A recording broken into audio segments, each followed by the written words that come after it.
To earth ആണ്. So that is like that will always stay, you know, like okay എത്ര വലിയൊരാളായാലും this is how you should be or this is how you should carry yourself എന്നുള്ളൊരു വലിയൊരു ലെസണാണ് എനിക്ക് ശ്രീവത്സൻ സാറിൻ്റെ അടുത്ത് നിന്ന് എപ്പോഴും എനിക്ക് തോന്നാറ്. ഞാൻ എപ്പോൾ ക്ലാസ്സസ് അറ്റൻഡ് ചെയ്യുമ്പോഴും ഹീസ് വെരി പേഷ്യൻറ്റ്. ഗോൾഡൻ പെർഫോമൻസിന് മുന്നേ ഞാൻ ആൻറ്റി നാട്ടിലുണ്ടായിരുന്നു, aunty is in Berlin. So aunty നാട്ടിലേക്ക് വേറൊരു ആവശ്യത്തിന് വന്നിട്ടുണ്ടായിരുന്നു. അപ്പം ഞാൻ ആൻറ്റിയുടെ അടുത്ത് പറഞ്ഞു, ആൻറ്റി എനിക്കൊന്നും അറിയണ്ട, യു ഷുഡ് ബി ഹിയർ, എനിക്ക് ഈ പാട്ടിൽ എനിക്ക് ഗോൾഡൻ പെർഫോമൻസ് വേണം, ആൻറ്റി വരണം. പിന്നെ ഏതൊരു പോയിന്റ് എത്തിയപ്പോൾ നമ്മള് സ്വരം എത്തിയപ്പോഴത്തേക്കും എൻ്റെ കയ്യിൽ നിന്ന് ഫുള്ള് പോയി, ഞാൻ ഫുള്ള് ബ്ലാങ്ക് ആയി. ആൻഡ് എനിക്ക് ആക്ച്വലി എൻ്റെ പ്രശ്നമാണ്, ഞാൻ നിർത്തരുതായിരുന്നു ഇൻ ബിറ്റ്വീൻ. സ്കൂളിലായിരുന്നു ഞാൻ. അപ്പോൾ അവിടേക്ക് വന്നിട്ട് ചിത്രാമ്മ കൈ പിടിച്ചിട്ട് ഇങ്ങനെ പറഞ്ഞു, പേടിക്കണ്ട, പവിത്രയുടെ ടാലന്റ് എന്തോരം ഉണ്ടെന്ന് ഇവിടെ എല്ലാവർക്കും അറിയാം, ഇനി ഇത് മറന്നേക്ക.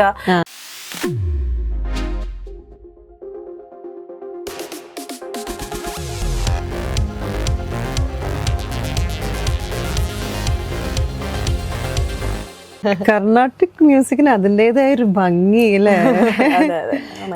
മറ്റേ ഇത് കേൾക്കുമ്പോഴേ ഗുരുക്കന്മാരെ ഒന്നും കൂടെ നമ്മൾ റെസ്പെക്ട് ചെയ്യണമെന്ന് പറഞ്ഞ പോലെ.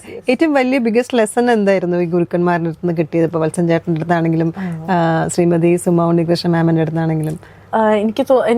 ഞാൻ ആക്ച്വലി ശ്രീവത്സൻ സാറിന്റെ അടുത്ത് എന്ന് പറയുകയാണെങ്കിൽ, ഞാൻ ഇത്ര വലിയൊരു ലൈക്ക് അത്രയും വലിയൊരു മ്യൂസിഷ്യനാണ്, അത്രയും വലിയൊരു കർണാട്ടിക് വോക്കലിസ്റ്റ് ആണ്.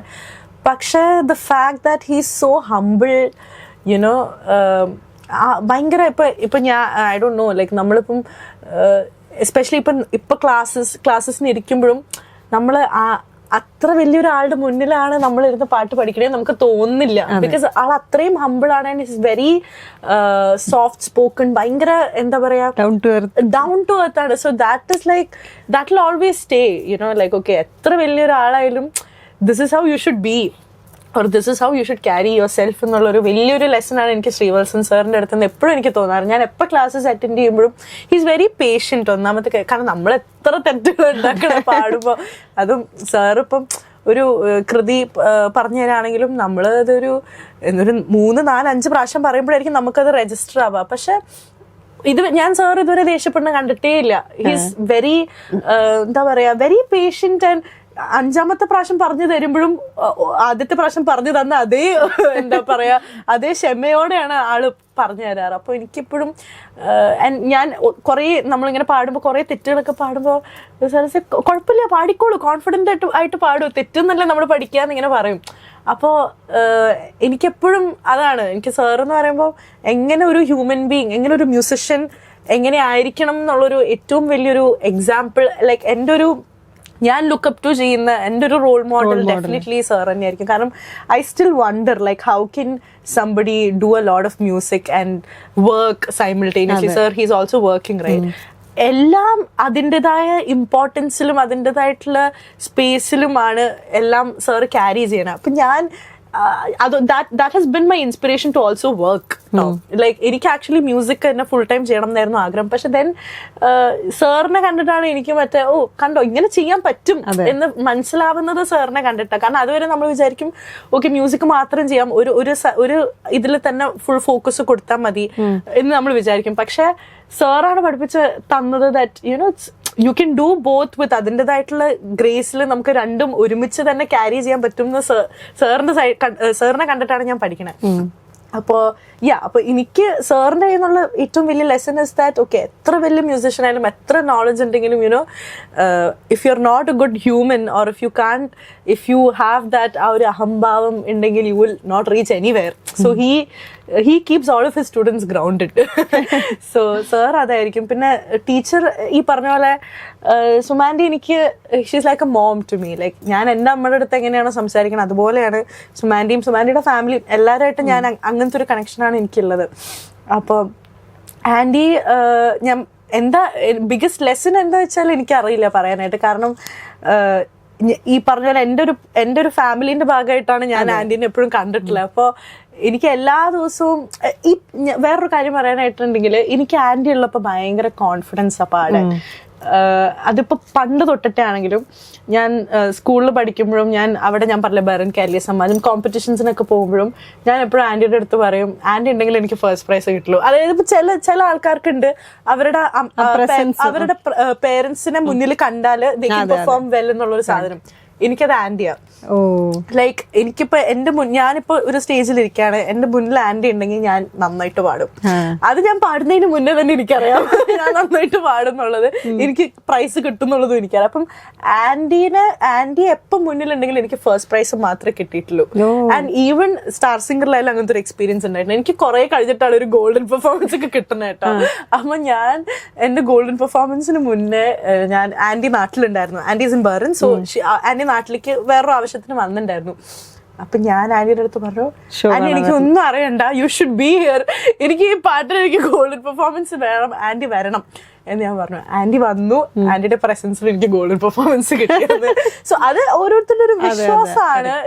There is nothing to do with like ഞാൻ ജനറലൈസ് ചെയ്യല്ല. പക്ഷെ എനിക്ക് ആന്റിയുടെ പ്രസൻസ് ഓർ ആന്റിയുടെ ആ ഒരു എനർജി ഭയങ്കര ഇമ്പോർട്ടന്റ് ആണ്. Like I always carry it with me. So അതാണ് എനിക്ക് വരുന്ന ബിഗ്ഗസ്റ്റ് ലെസൺ എന്ന് പറയുന്നത്. ഈ ലിറിക്സ് എപ്പോഴേലും ഇതേ പറഞ്ഞ പോലെ ഇപ്പം നേരത്തെ പറഞ്ഞു കോൺഫിഡന്റ് ആയിട്ട് പാടാനുള്ളൊരു ഇത് കിട്ടണത് ഗുരുക്കന്മാരെന്നാണ്. അപ്പൊ നമുക്ക് ഓവർ കോൺഫിഡന്റ് ആയിട്ട് എവിടെയെങ്കിലും അത് തെറ്റിപ്പോയിട്ടുള്ള സന്ദർഭങ്ങൾ? അയ്യോ, പറയാതിരിക്കാൻ നല്ലത്.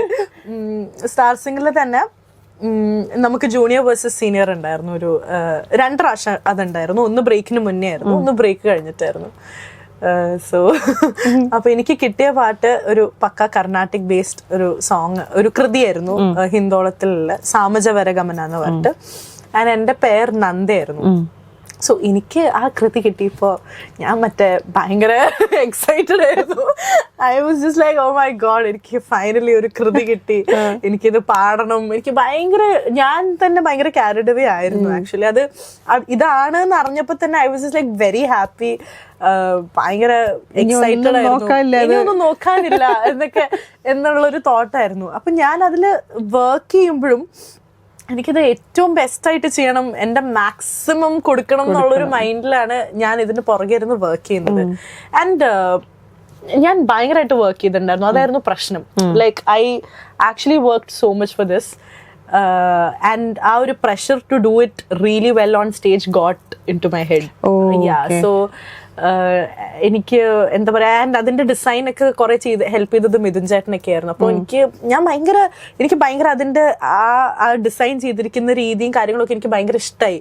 അപ്പൊ ഇതെങ്ങനെയെങ്കിലും ഒരു സ്റ്റേജിൽ പാടണം എന്നുള്ളൊരു സംഭവമായിരുന്നു. അപ്പോ എന്താ പറയാ, കാരണം ഞാൻ അതുവരെ ഞാൻ അങ്ങനെ ഭയങ്കര പക്ക കർണാട്ടിക് ബേസ്ഡ് ആയിട്ടുള്ള ഒരു സെമി ക്ലാസിക്കൽ സോങ്സ് കുറെ പാടിയിട്ടുണ്ട്. എന്റെ ഫസ്റ്റ് സോങ്ങും പക്ക സെമി ക്ലാസിക്കലായിരുന്നു, സെക്കൻഡ് സോങ്ങും സെമി ക്ലാസിക്കലായിരുന്നു.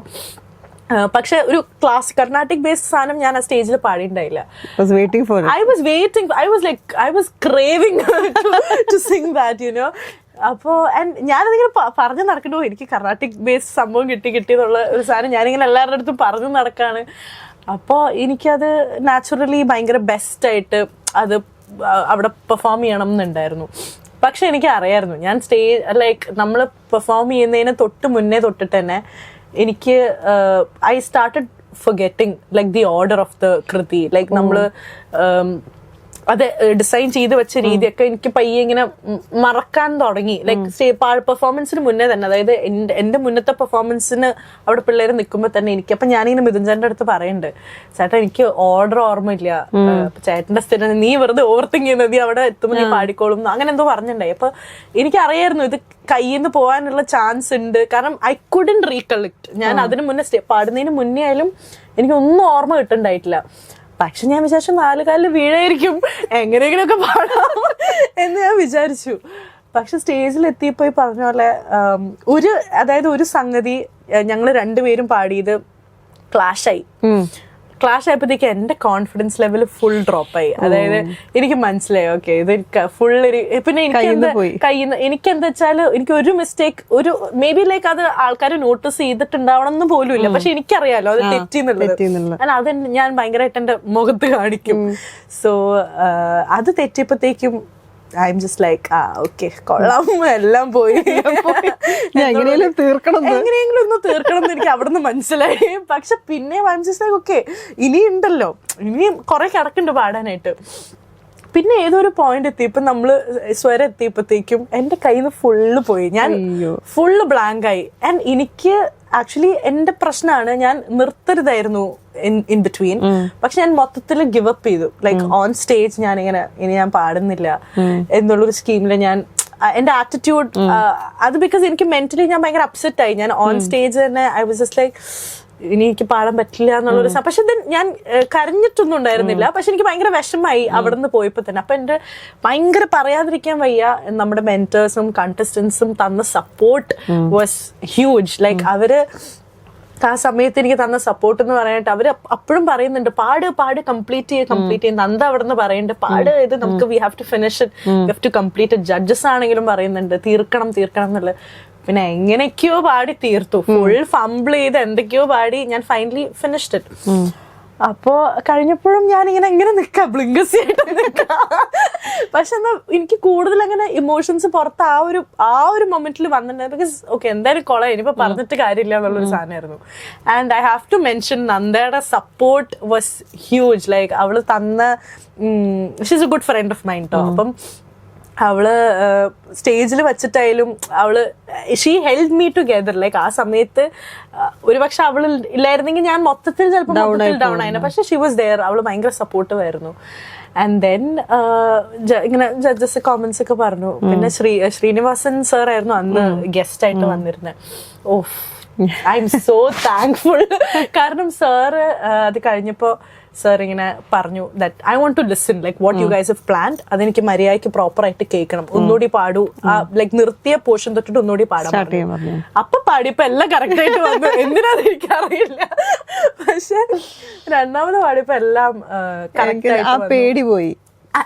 പിന്നെ ഇനിയിപ്പോ എന്ത് നോക്കാൻ എന്തായാലും എല്ലാം കയ്യിന്ന് പോയി. അപ്പൊ അത് കറക്റ്റ് ആയിട്ട് രണ്ടാമത് പാടിയപ്പം എല്ലാം നല്ല നീറ്റായിട്ട് വന്നു. ആൻഡ് സാറ് സ്റ്റേജിലേക്ക് വന്നു. സാർ ഭയങ്കരമായിട്ട് അപ്രീഷിയേറ്റ് ചെയ്തു. And sir was like it's okay, one day will be your day, you just have to wait for that. എനിക്കത് ഭയങ്കര, ഞാൻ എപ്പോഴും അതിന്റെ മനസ്സിൽ വെക്കുന്ന ഒരു ഇൻസിഡന്റ്, ഒരു പെർഫോമൻസ് ആയിരിക്കും ഇൻ എ ഗുഡ് വേ ട്ടോ. കാരണം എനിക്ക് മനസ്സിലായി നമ്മളെത്ര നമ്മുടെ ഫോർട്ടിയാണ് അതാണ് ഇതാണെന്ന് പറഞ്ഞിട്ടൊന്നും ഒരു കാര്യമില്ല. ആ 5 മിനിറ്റ് എന്തും സംഭവിക്കാം. ലൈക്ക് ആർക്കും എന്ത് സംഭവിക്കാം. അതിപ്പോ ഞാൻ ഗുഡ് സിംഗർ ആണെങ്കിലും അതെ. അപ്പം എനിക്ക് അതിന്ന് അത് കഴിഞ്ഞിട്ട് എനിക്കിപ്പോഴും ഓർമ്മയുണ്ട്. ഞാൻ ഇതൊക്കെ കഴിഞ്ഞപ്പോ എനിക്ക് ആകെ വല്ലാണ്ടായി. ഞാൻ ഭയങ്കര കരച്ചില്ല സൈഡിലിരുന്നിട്ട്. അപ്പൊ സർഗോ സാറും വന്നിട്ട് ഇങ്ങനെ ഹി വാസ് ട്രൈങ് ടു ഒന്ന് കാമാക്കാൻ നോക്കുന്നുണ്ട്. എന്നിട്ട് ചിത്രാമ്മ വന്നു. അതായത് ചിത്രാമ്മ സീറ്റിൽ നിന്ന് എണീറ്റ് വന്ന്, ഞാൻ കോൺവെന്റ് ആണല്ലോ, കോൺവെന്റ് സ്കൂളിലായിരുന്നു ഞാൻ. അപ്പൊ അവിടേക്ക് വന്നിട്ട് ചിത്രാമ്മ കൈ പിടിച്ചിട്ട് ഇങ്ങനെ പറഞ്ഞു, പേടിക്കണ്ട, പവിത്രയുടെ ടാലന്റ് എന്തോരുണ്ടെന്ന് ഇവിടെ എല്ലാവർക്കും അറിയാം, ഇനി ഇത് മറന്നേക്ക, ഇതിനി ഓർത്ത് അടുത്ത പെർഫോമൻസിനെ എഫക്ട് ചെയ്യരുതെന്ന് പറഞ്ഞിട്ട് ചിത്രാമ്മ ഇങ്ങനെ വന്ന് പറഞ്ഞപ്പോഴത്തേക്കും എനിക്ക് കൂടുതൽ വിഷമായി. ലൈക്ക് വിഷമം എന്ന് വെച്ചാൽ ഇത്ര ആൾക്കാരെ സപ്പോർട്ട് ചെയ്യാനുണ്ടല്ലോ, പക്ഷെ എനിക്കിത് ചെയ്യാൻ പറ്റിയില്ലല്ലോ എന്നുള്ളൊരു സാധനം. സോ പക്ഷെ അത് കഴിഞ്ഞിട്ട് അതിന്റെ അടുത്ത പെർഫോമൻസ് പെർഫോമൻസ് ആയിട്ടുള്ള പേടി മാറി. അത്രയും നാളെ ഞാൻ പേടിച്ചിട്ടാ പാടിയത്. എനിക്ക് മനസ്സിലായി പേടിച്ച് പാടിയിട്ട് എനിക്കൊന്നും കിട്ടിയില്ല. അപ്പൊ ഇനിയിപ്പോ ഒന്നും നോക്കാറില്ല, ജസ്റ്റ് ലൈക്ക് ഹാവ് ഫൺ. അല്ല, അതാണ് ഞാൻ പറഞ്ഞത്, എനിക്ക് സ്റ്റാർ സിംഗറിൽ നിന്ന് കിട്ടിയ ഏറ്റവും വലിയ ലെസൺ എന്താന്ന് വെച്ചാല്, the more you try to impress people, it won't work. Like that's not how it works. അതെനിക്കതൊരു ലേറ്റ് റിയലൈസേഷൻ ആയിരുന്നു. പക്ഷെ ഞാൻ if I have to tell people, I would say that like if you are in the moment, if you're enjoying that process, that's the best. അത് ആൾക്കാരിലേക്ക് എങ്ങനെയെങ്കിലും connect ആയിക്കോളും. അല്ലാതെ അവിടെ ഒരു ഫിയർ ഫാക്ടർ വന്നാൽ നമ്മൾ ആകെ ഡൗൺ ആവും. ബിക്കോസ് ഓൾറെഡി നമ്മളിപ്പോ ഒരു കോമ്പറ്റീഷൻ എന്ന് പറയുമ്പോൾ നമുക്ക് നല്ല ടെൻഷനും സ്ട്രെസ്സും കാര്യങ്ങളൊക്കെ ഉണ്ട്. അപ്പം നമ്മളത് സ്റ്റേജിൽ വന്നിട്ട് എനിക്കിതിൽ 100 ഇപ്പൊ ഞാൻ എൻ്റെ ഒരു എക്സ്പീരിയൻസ് പറയുകയാണെങ്കിൽ, ഇപ്പൊ സാമജവരഗമനം ഞാൻ പാടിയത് എനിക്കിത് 100-ൽ കുറഞ്ഞത് എനിക്കൊന്നും വേണ്ട എന്നുള്ളൊരു മൈൻഡ് സെറ്റിലായിരുന്നു ഞാൻ ആ പാട്ടിനെ തന്നെ ആദ്യം തൊട്ടിട്ട് അപ്രോച്ച് ചെയ്തത്. അതുകൊണ്ട് എന്റെ കയ്യിൽ നിന്ന് അത് മൊത്തത്തിൽ പോയി. Like at the same time ഇപ്പൊ ഞാനൊക്കെ I just have fun, I just enjoy the process എന്നുള്ളൊരു മൂഡിൽ എനിക്ക് ഇഷ്ടപ്പെട്ടൊരു സാധനം കിട്ടി, ഞാനത് ഇഷ്ടപ്പെട്ട് പാടാം, എൻജോയ് ചെയ്ത് പാടാം എന്നുള്ളൊരു മൂഡിലായിരുന്നെങ്കിൽ I would have done that better. Or like ഞാൻ ആ സമയത്ത് അങ്ങനെ ഇതാവില്ലായിരുന്നു. അപ്പൊ എനിക്ക് അതൊരു വലിയൊരു, എനിക്ക് അന്നൊക്കെ ഭയങ്കര വിഷമം. ഞാൻ അതിൽ നിന്ന് ഇറങ്ങാനായിട്ട് എനിക്ക് കുറച്ച് ടൈം എടുത്തു. പക്ഷെ ഇന്ന് ആലോചിക്കുമ്പോൾ that was the best lesson. Like out of all the good performances or out of all the നല്ല കോമന്റ്സും നല്ല കാര്യങ്ങളും, അതിനേക്കാളൊക്കെ എത്രയോ മുകളിലാണ് ഈ ഒരു പെർഫോമൻസും ഈ ഒരു എക്സ്പീരിയൻസും ഞാൻ ഇതിനെ കാണുന്നത്. സോ ഓരോ എക്സ്പീരിയൻസും ഓരോ ലെസൺ ആണ്. അതന്നെ ഇപ്പൊ ഞാൻ പറഞ്ഞു, അന്ന് എനിക്ക് ഭയങ്കര സങ്കടമായിരുന്നു. കുറെ ദിവസത്തേക്ക് കരച്ചിലും ബഹളവും ശബ്ദമൊക്കെ ആകെ പിന്നെ എല്ലാരും വിളിച്ച് ചോദിക്കൂലോ, അപ്പോഴേക്കും കൂടുതൽ സങ്കടമാവും. പക്ഷെ ഇന്ന് ആലോചിക്കുമ്പോ I'm just like, see that taught me something big. It taught me something huge. സത്യം പറഞ്ഞാൽ എനിക്ക് സുശീലാമ്മയുടെ സോങ്സ് ഒക്കെ ഭയങ്കര, സുശീലാമ്മയുടെ കളക്ഷൻസ് ഒക്കെ ഭയങ്കര ഇഷ്ടമാണ്. പിന്നെ ബോംബെ ജയശ്രീ മാമിന്റെ അതൊക്കെയാണ് കൂടുതൽ കേൾക്കാറ്. എന്താ മോക്ഷമു ഗലത എന്ന് പറഞ്ഞിട്ടൊരു കൃതി ഇപ്പൊ ഹരീഷേട്ടൻ ഇപ്പൊ കുറച്ചായി ഇറക്കിയിട്ട്, ഒരു ഐ തിങ്ക് 1 year ഒക്കെ 1.5 years ആയിട്ടുണ്ടാവും ഇറക്കിയിട്ട്. ഞാൻ ഒരു എക്സാമ്പിൾ പറയാം. അത് ആക്ച്വലി നമ്മൾ ഓൾറെഡി പഠിച്ച കൃതിയാണെങ്കിൽ നമുക്ക് ഭയങ്കര അൺലേണിംഗ് ആയിരിക്കും അത്. കാരണം ഹരീഷേട്ടന്റെ version is completely different. Like ഹരീഷേട്ടന്റെ ഇന്റർപ്രിട്ടേഷൻസും ഹരീഷേട്ടൻ ആ പാട്ടിൽ വേണ്ട കാര്യങ്ങളും ഭയങ്കര ഡിഫറെന്റ് ആയിരിക്കും. സോ അതിലേക്ക് നമ്മളൊന്ന് എന്താ പറയാ അക്ലിമറ്റൈസ് ആയി വരാനായിട്ട്